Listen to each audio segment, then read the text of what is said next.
Hey, cheers everybody.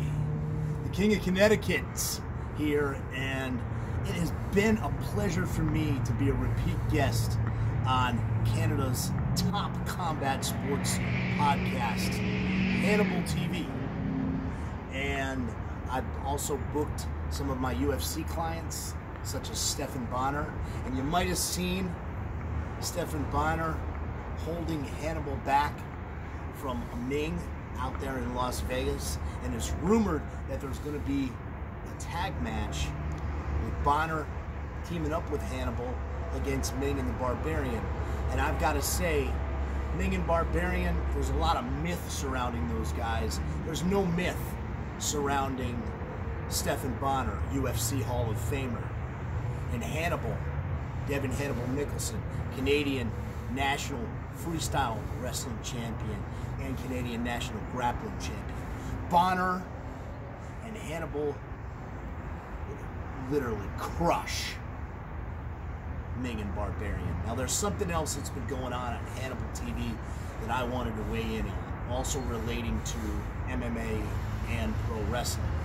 I've got to say that I talked to Hannibal about Kofi Kingston, and I said a lot of the same things that the superstar Billy Graham was saying recently on Hannibal TV.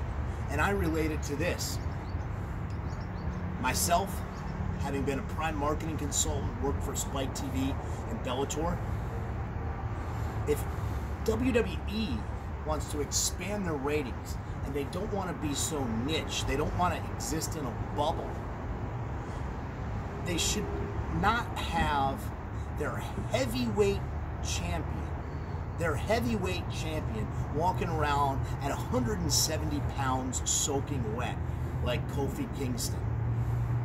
UFC middleweights walk around between 210 and 220 and they cut down. So you're talking about UFC middleweights walking around 50 to 60 pounds heavier than your heavyweight champion. Kofi Kingston is a lightweight.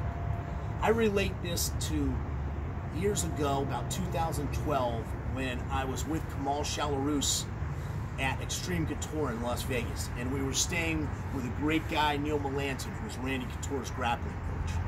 And in the house was his roommate, Neil's roommate, who a lot of you wrestling fans know, all of you know, Bryan Danielson, known in WWE as Daniel Bryan.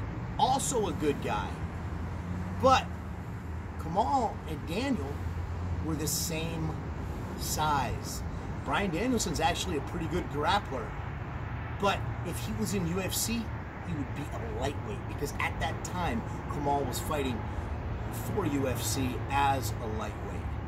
So I agree with you, superstar. Largest arms, greatest charms, baby.